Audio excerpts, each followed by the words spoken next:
Parents, welcome to another episode of The Journey, a podcast intended to educate, equip, and entertain you as we talk about important issues facing our families.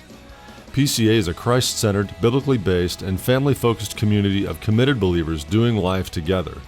We hope the information you hear on this podcast informs and inspires you to be a better parent. Welcome to The Journey. Hey parents, welcome back to The Journey. Dan Panetti here. Got a couple of great guests, and I want to dive into who each of you are in a second, okay? So just hang on. Okay. Yeah, just hit a pause button because I want to make an announcement for our parents to know about. We've got Clint Davis coming in who's going to talk about social media, right? What parents need to know in terms of social media for their kids.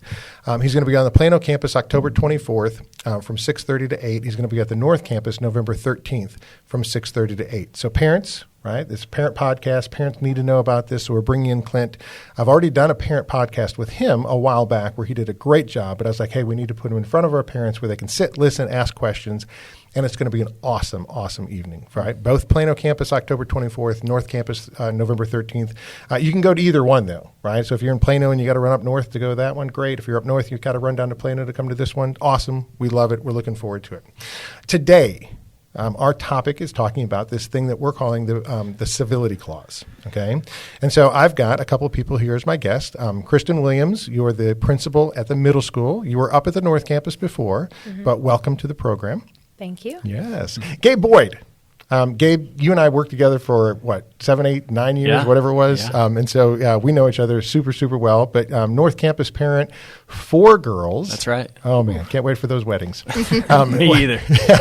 Ages of the girls right now? 16, 12, 10, and 7. 16. Mm-hmm. Somebody's driving. I do have a driver. I do have a driver. Oh, those are the great days, right? Changes everything. Changes everything. It's amazing. Yeah, the insurance bill. Yeah. Specifically. And Jillian Bryant, alumni. Mm-hmm. Oh, my goodness. 09? 2009, yeah. Very good. And you've got 2 little guys. 2, Buck and Bear. Yes, and apparently one of them could be a PCA Lion next year. We're filling out the application right now, so Yes. we'll see. The interview process is probably difficult for you because, right, your mom is the lower school principal. She is, yes. And so we have to. She probably knows too much. Yeah, we are trying to get in with the assistant principal. For We're that. we're trying to back. work the system on that. So fingers crossed on that. I love that. Yeah, we're excited. No, but one of the things we want to talk about, and thank you guys for having this conversation with me and with our parents. We want to talk about how do we engage as a parent with PCA, and just understand that the reality is, and a lot of people actually know my story and how Tricia and I got here. We got drugged, kicking and screaming to PCA. Tricia was a public school teacher. I was asked to be on the board when PCA started in 1997, and I said no. No interest, right? Don't want to be part of a private Christian school. We're public school people, and that's what we're going to be, and this is the way it is. And so PCA started without us, and then a couple of years later, right, I got kind of introduced to Student Leadership Institute and an opportunity to engage with kids, fell in love with this place, and then came on staff. And it's been an incredible journey for the last 19 years that I've been on staff. Part of that incredible journey is not only being on staff, but I've had 3 kids that have graduated from PCA, right? I've got one that's still here, and being a parent here has been awesome. Now, here's the deal. Not everything has been awesome, right? Because this place has people, and sometimes things don't go the way that I think that they're supposed to go. Sometimes my student doesn't get the grade that I think that they should get. Sometimes it's my student's fault. Like, did you do that work? No way. Yeah. Or sometimes, right, from an athletic standpoint, right, they're not getting the playing time, or all the different things. And so one of the things that we want to do is just kind of have a conversation with you guys about how do we engage with that? How do we create an environment here at PCA where we're all kind of on the same page, and we're striving together, right, for this kingdom education, and we're all getting what we hope we want, and it's for the best interest of our students, right, and really to kind of show. In fact, it was kind of funny. I was just talking to Dr. Goddard about baseball, because you're a baseball guy. You love this, right? The Rangers are going to play the Astros. Okay, I can't wait. I know, it's going to be so great, so right? excited. And without cheating for the Astros, sorry. But here's the deal. They just talked about how they're going to have extra security because of, right, the environment that those two teams are going to have when they play each other, that there's so much animosity between the teams. And I was thinking about that, and I was like, you know what, from the world's perspective, over a baseball game, not that baseball's not important, but over a baseball game, can you imagine, right, the fans coming together and, the security that you need to keep people apart? And I was like, you know what, here's the deal. We have an opportunity to do things differently. Yeah. So that when we have conflict, and it happens, right, we can do it in a manner that's actually Christ-honoring. So what is that? In fact, let's start with athletics. Come on. Since we go. were on the athletic bandwagon. Let's just talk about, and we can't go through every single situation, Sure. okay? But from a general perspective, when you're talking to parents, what's kind of the wisdom and advice that you're giving to parents if they're running into something where they're saying, hey, Jillian, this isn't going the way that I want it to go. How do I navigate this? What do I do? Where do I go from here? What would be just, right, without knowing the specific situation, Sure. what's the general information that you're trying to give to the parents as far as, here, let me give you some wisdom on this? Yeah, well, there's kind of two routes that I really like to speak to parents about when it's concerning athletics. First of all, we in athletics, our goal is the student, right? So I think having that mindset from the very beginning is probably the most important thing. That our focus as coaches, as trainers, as head coaches, whatever it might be, and then your focus as a parent it's still on the student and the overall well-being of the student. And so if there is a situation, we kind of have guidelines, we have protocols in place that we think ultimately benefit the student the most. And so we always have that player. We like the player, the athlete, even in 7th grade, to approach their coach. And I'll touch on that here in a second, is why we think that's so important. But the coach is first because they have context. They know what the athlete's like in practice, outside of practice, on the bus, all those things. And they also know performance-wise as well, where they are. You did coach here. I did, yes. Super I was an right? athlete here, Yeah. and I I love coached that. here too. You're an athlete so here. You're a coach here. You've coached other places as well. I have, So you've got yes, that yeah. environment. Right now, you're the assistant athletic director Yes. over female sports. Yes. So you've touched this from a number of different areas. Every angle right? possible. So it's Yeah. great, right, for our parents to understand. Right, Jillian, she's been there, done that. Yep, absolutely. But your first piece of advice is, right, if there's something when your son or daughter comes home and they've got an issue, they've got a complaint, they've got a concern, right? Instead of shooting that email out as a parent or picking up that phone as a parent, the first thing you want them to do is say, "Hey, okay, I get it. Have you talked to your coach yet about that?" Perfect. Okay. Yes, and we do that because I always relate everything back to sports, right? But I see it as, my husband, he loves strength and conditioning, and he writes these very detailed workouts for athletes that are trying to meet a particular goal. And he writes certain amount of workouts, certain amount of reps, certain amount of weight for that so they can reach that goal, right? And I kind of view those tough conversations that these kids have to have with their coach, or maybe it's a teacher or whatever. It's difficult for them. Maybe they haven't navigated that before. I view that as a rep. And if we're taking reps away from them, then they're never going to get to have that conversation when they're older. They're not building the muscles. They're not they building need, it, exactly. Right? For learning how to do this later on in life. When they're not here, when they're outside of what we call the PCA bubble, in a place that truly cares for them with people that are for them, then they may not have that ability they haven't navigated that on their own. And so that's probably the biggest reason we really ask them to go to their coach first. And then if it needs to work its way up to the head coach of the program, and then maybe an associate athletic director, that's kind of the guidelines we set out for that. But the basis is we want these kids to have an opportunity to maybe have a tough conversation, or just maybe what they consider uncomfortable here with people that love them, and that are working hard for them. And so that's our main goal in athletics. And, it always kind of comes back to it's probably playing time or something of that regard. And in athletics, we don't really talk about playing time in meetings. And we also don't talk about other athletes in those meetings if a parent does need to be involved, because it's just not conducive. It doesn't provide any progress. And also we want to ensure parents that their kids aren't being spoken of in other meetings. And so we don't talk about other students, and we don't talk about playing time.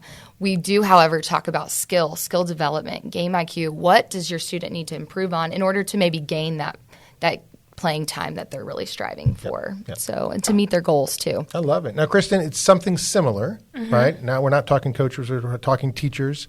But the same idea and the same thing is there for you. If a student comes home and they've got a problem, right? Mom and dad get on my PCA and the grades aren't, what happened to this, right?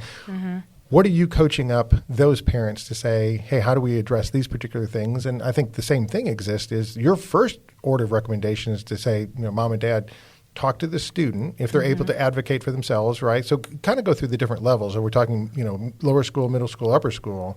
By the time we get to middle school and upper school, it's kind of like, hey, you go talk to the teacher first, right? Right. Yeah, we definitely focus on building those self-advocacy skills, but also helping students understand that it's a time and a place for everything. Sure. And it's important that if you're in the classroom setting in front of other students, that's not the proper time to try to address or ask your teachers questions about something individualized, but rather either send your teacher a quick email to say, hey, can I stay after school today to meet with you, or just hang back after class and see if they have a few minutes to speak about whatever that concern might be. And so that's really important as far as learning when, where, and how to approach a teacher. Yes. As a parent, they have a very critical role in coaching up their child on, all right, we have this issue, we have this concern. Walk me through what this conversation might look like with your teacher. What are you going to say? What are you going to do? And not just with the conversation with the teacher, but then also just questioning their child on, how did we get here? What's been going on? And just see if where the misalignment might be. Yeah. But absolutely, first and foremost, try to have the student come and talk to the teacher. Okay. So now you said questioning your child, and I'm going to go here. Okay. Here we go. Because I've heard this before, right? Little Jimmy gets caught cheating, right? Little Susie, doesn't turn in her work. There's a problem, and I've heard parents who say, well, my son or daughter would never cheat. So that all of a sudden puts us now in a very difficult situation, right? Because either the teacher is lying, right, and saying, well, Jimmy cheated, but he didn't, or the parent is kind of like, well, my son said he didn't cheat. I believe my son. What do we do with that? How do we engage in that in kind of a meaningful way from a parent perspective? What advice would you give that parent when they're like, I can't believe my son or daughter would do anything wrong, or they didn't turn in their assignment. It must be the teacher's fault. We're all human, and we all make mistakes. And there is no perfect person. There's no perfect child, and it happens. I would say never say never. But I can also talk from an educator standpoint. If I believe a child has done that, my first step is going to be, I'm going to talk to the kid about what I observed, what I saw. I'm never going to make assumptions because I want to make sure that I understand what Sure. occurred. That's right. But then I actually have the student call their parent. So that way there's not an opportunity for there to be any change of stories between school and home. And they get to tell their parent what happened. Yeah. That's the fun part. So Gabe, when you get that phone call, Yeah. Better not get that phone Yeah. call. I wouldn't be shocked if I got that phone call. Can I put that to you that way? honestly, yes, right? Because I'm not shocked, right? I've got 4 kids, and here's the thing, my expectation, because I know my kids at home. Yeah. And I think that's one of the things is my son or daughter at home and my son or daughter at school. The reality is I know they're not perfect, right? So if something comes out at school or if something comes out at home, my expectation is this is an opportunity for me to teach and for me to train, for me to use the Word of God to instruct.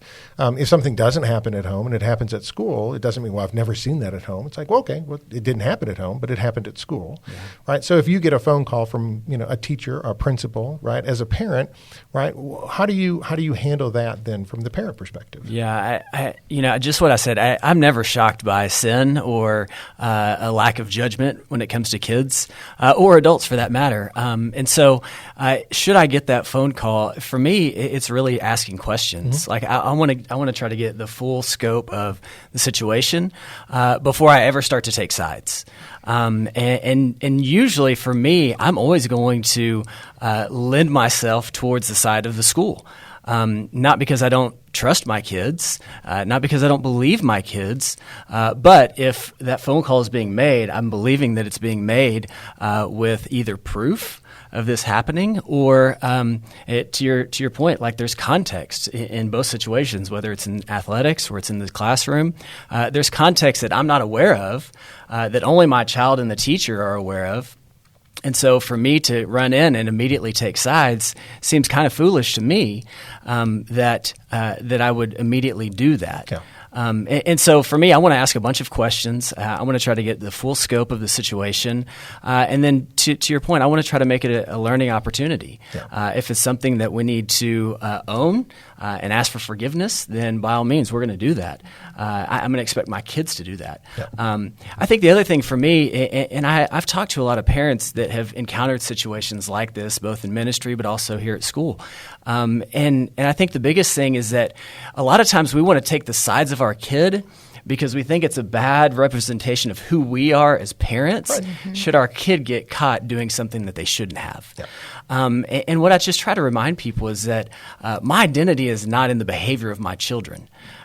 It can't be because they're going to mess up and they're going to make mistakes. And so where do I find my identity? Well, if it's in them, then I'm off somewhere and I need to get back into this book and figure out and be reminded again that my identity is in Christ and that they're going to make mistakes and that my job as a parent is not to make sure that I have perfect children, but to hopefully be training them in a way that they'll one day leave my house mature and hopefully successful adults who can do things on their own, who can have hard conversations, who can own mistakes and actually look to reconcile and bring unity into situations and not create disunity. And sometimes that means we've got to fall on the sword or own the consequence we have coming to us. But again, all of these things they're not, oh my gosh, I have the worst kid ever. It's a great opportunity for us to teach and train, to extend grace, to lend mercy, and to even, again, like show them, hey, we've been forgiven much. Jesus will continue to forgive. Doesn't mean we continue to sin. Yeah. It means that we continue to look to grow in sanctification, to learn from our mistakes and do it better next time. Yeah, I love how you said, I want to ask questions, because here's the deal. Sometimes it's not a teacher or principal call when you find out about something. Sometimes it's, they come home and they tell you a story, right? Son or daughter come home and say, hey, guess what happened at school today? Right, and parents then it's like, oh, well, that happened, and right, and I got to be assistant principal for a month and a half, and then somebody's like, long month and a half for like, PCA. Like, what in the world? Who made Panetti assistant principal, right?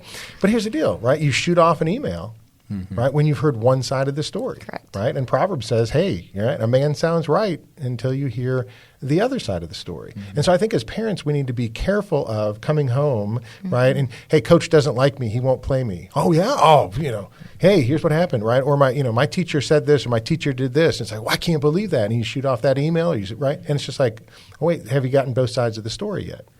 Right? And I think that's an important reminder to us as parents is be careful, right? Ask questions, right? Say, hey, Jimmy came home and he said this. I'd love to know more about that. Sure. Is that something we can meet about, or is there something else that I need to know about, right? And it's like, oh, yeah, let me tell you the other side of the story of what happened. And then you can make a better, right, conclusion, right, once you've heard both sides of the story. And I think that's an important thing for us to remember. Yeah, I think questions have this really great way of like calming the temperature of a discussion. Like it creates conversation rather than accusations. Yes. Yeah. Right. And so like when we ask questions, we're genuinely seeking information from somebody who may have more than us. And so now all of a sudden, like what we've done as parents is we've engaged into a conversation with a teacher and not an argument. Right. And I think just that posture from a humility side of things as a parent is that, man, I don't know all of it. My kid's not perfect. So let's have a conversation about it. And maybe we find out that maybe the teacher was wrong. And that's okay, because now I haven't made it me against you. It's us for our kids. Right. Yes. Right. As opposed to this bitter rivalry that we try to have. Yeah. And to speak into that from athletics, that's such a good point. We talk to our coaches specifically if we're going into a meeting where maybe myself has been called into a meeting with the parents and the coach. We like the student to be there too, so that we can let the questions do the heavy lifting in that conversation. So it's a conversation, like you said, and not an argument. But I always coach our coaches up into, hey, let's go in a very humble way.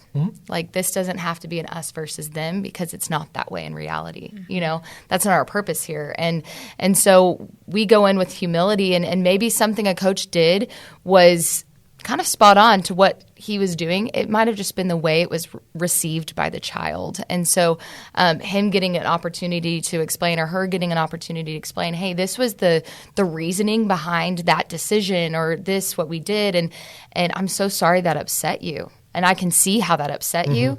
Maybe I'll change tactics next time, because it's not often the things that are said. It's not often the things that are said. It's the way that they are said is the problem. Like, we should know that as parents, right? With my 4 kids, and it's weird, right? But I mean, I try to parent them in the way that they can receive the information I'm trying to give to them. And it took me a long time to realize that not all of my kids process things the same way. Sure. So when I'm talking to one son or daughter, right, and they're like, okay, I'm getting it. And the other one's like, I have no idea what you're talking about, right? I mean, right, they respond to different things. And so from a coaching standpoint, from a teacher standpoint, the same thing is, there might be an opportunity for you to say, okay, you know, I didn't handle it well. Your son or daughter didn't receive that well. Let me make some adjustments.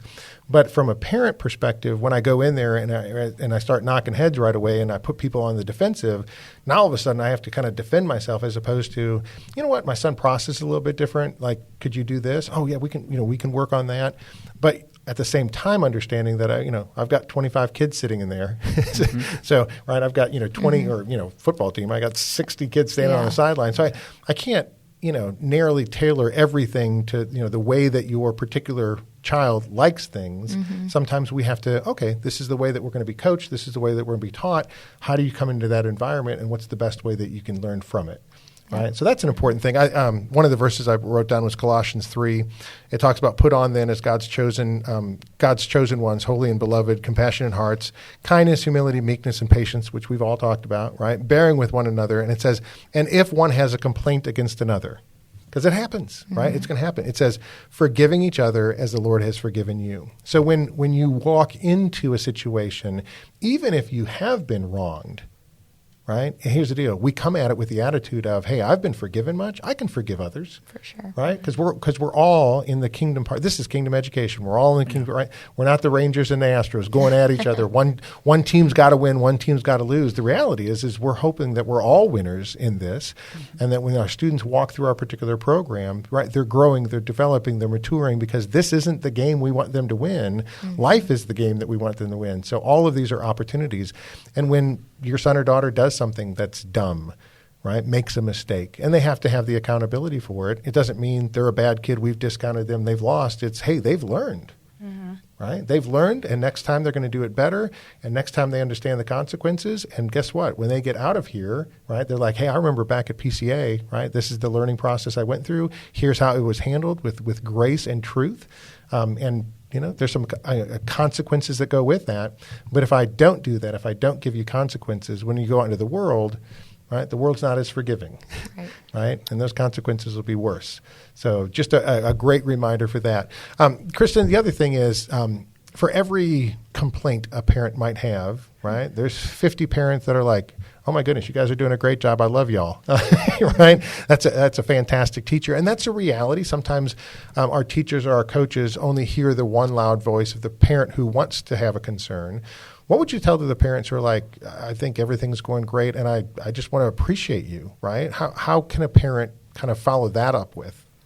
Well, I will say, one, I mean, just hitting on what you were just talking about mistakes. Everyone makes poor choices.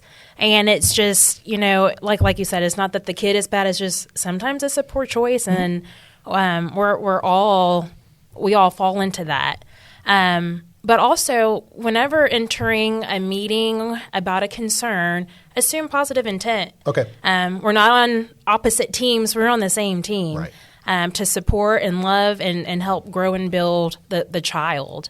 But I would say, and I can really speak for PCA Plano Middle School, all 4 levels, like, our kids are awesome. They are. Like, I love our kids. They are great. They love each other. I mean, it is it is beautiful how they just embrace and care about each other. And honestly, I have to attribute that to the parents. That's where it starts. It starts at home. How you treat other people, how you act, how you behave, all of this starts at home. And so that just means we have some really amazing parents, and they're doing a great job, and it is helping me and my staff. It makes our job a little bit easier. Amen. So thank you, parents. We appreciate it. Keep up the good work. But it is our kids are great. They really are. Yeah. I mean, I love that. I think as a reminder, our parents can be somewhere else. They can put their kids, in other places. And so we are blessed to get to work with the families that we get to work with.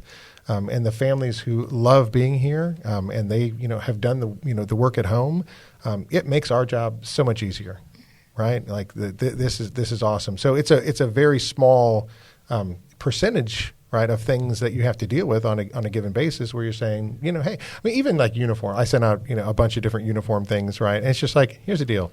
99.5% of the kids, right? They're all, hey, that's great. But you got one skirt too short, you got one kid out of dress code, you got one thing, whatever. It's just like, hey, it happens, right? Correct it, move on, let's go, right? That's not the big deal, right? But if you don't address it, then it becomes a big deal because then, right, instead of a one-off thing, it becomes, hey, 50% of the kids aren't in dress code.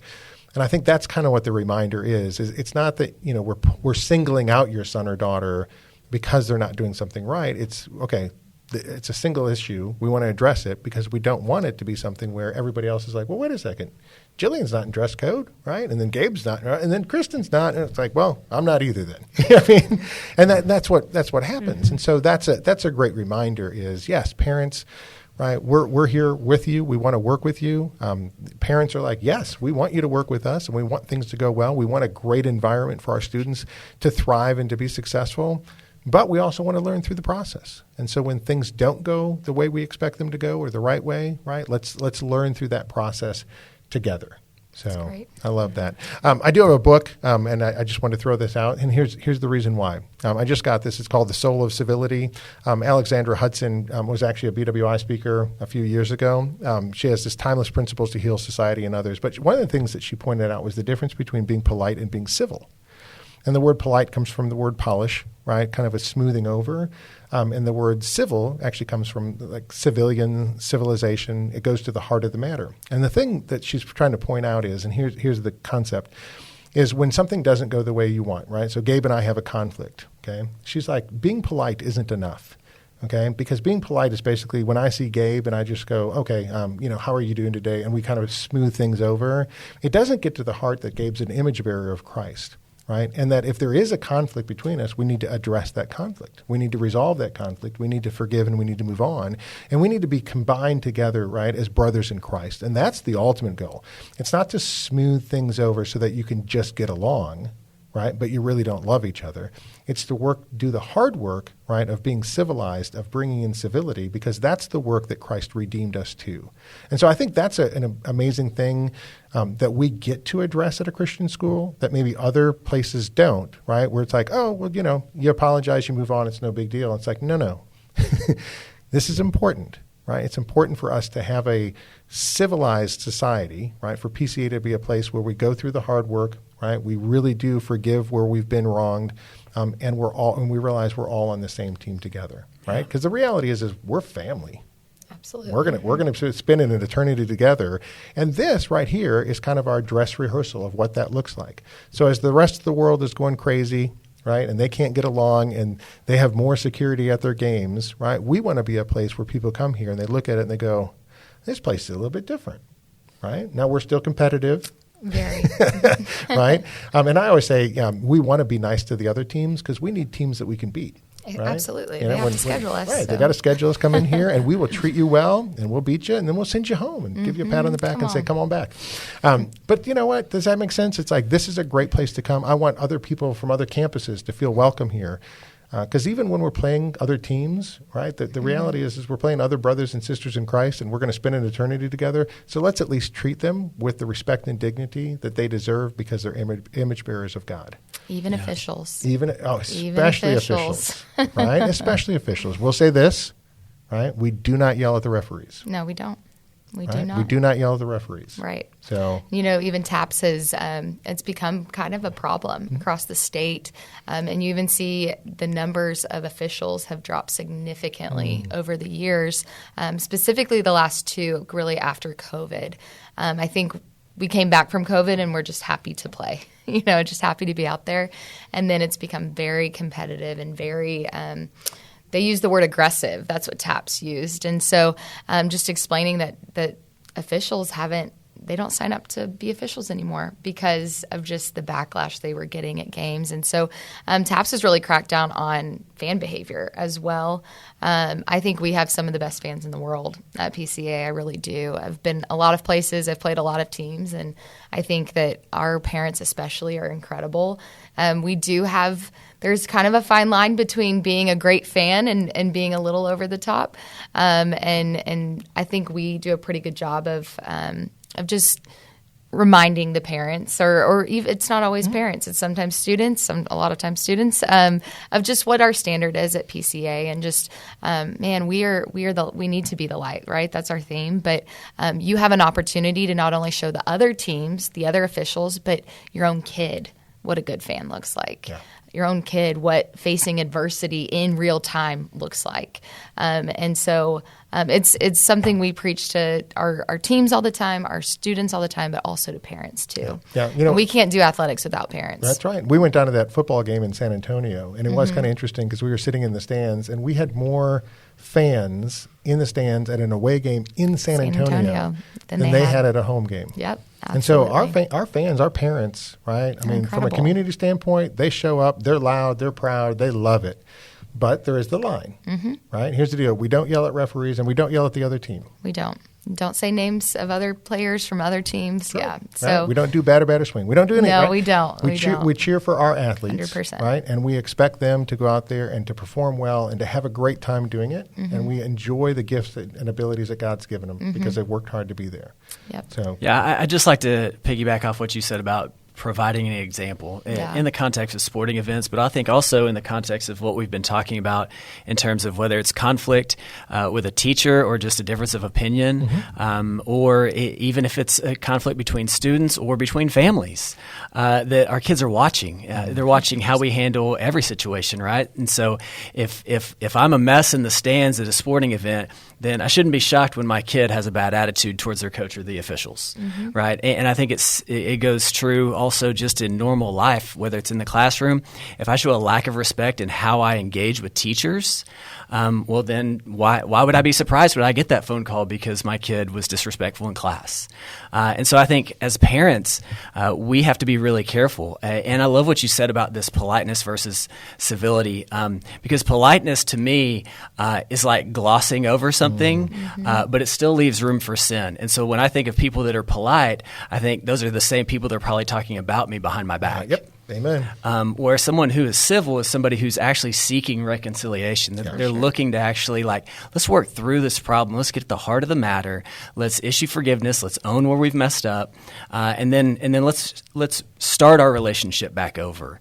And I think if our kids start to see that kind of behavior, that kind of civility in our living inside the classroom, everywhere we go, right? And how we treat waiters and waitresses and things like that. We drive our car on the tollway.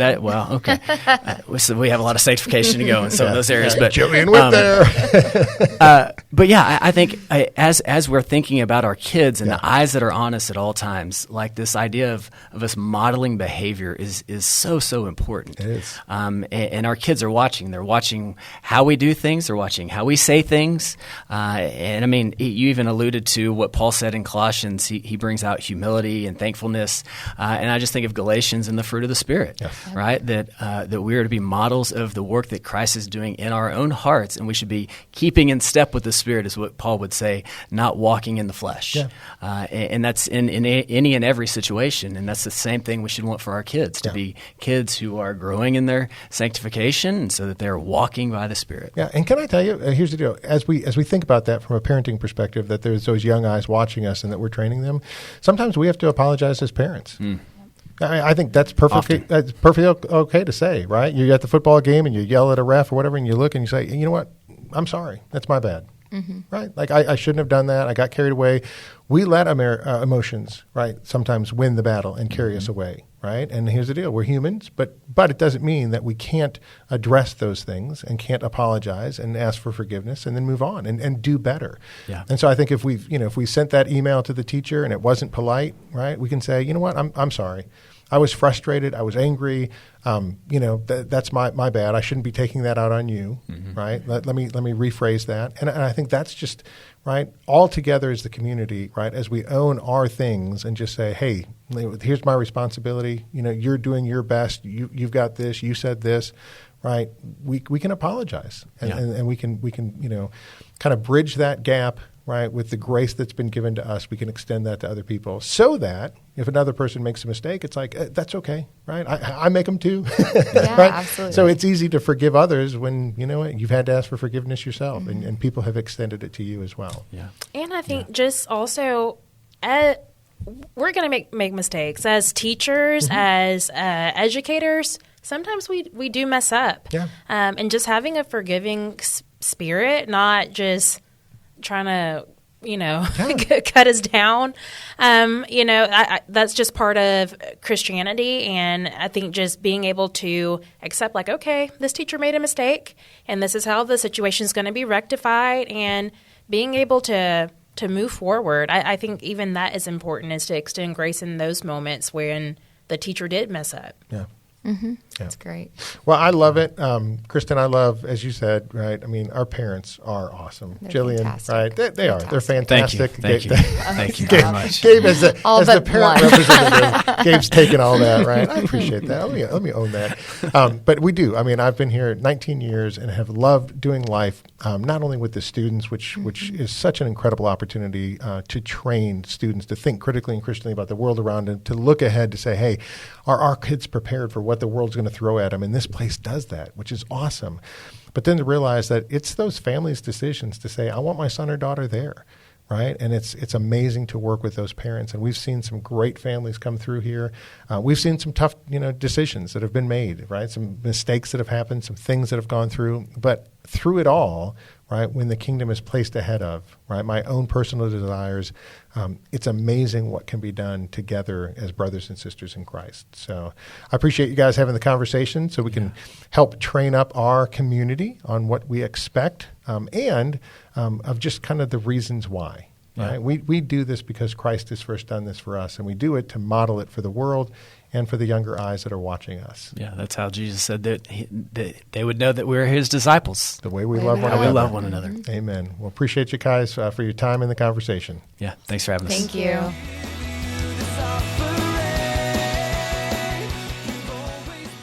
Thank you for investing the time to listen to this episode of The Journey. Please take a minute to share with friends and family who will also benefit from this valuable resource. And don't forget to rate and review this podcast on your favorite podcast app. It is truly our blessing and honor to walk with you on The Journey.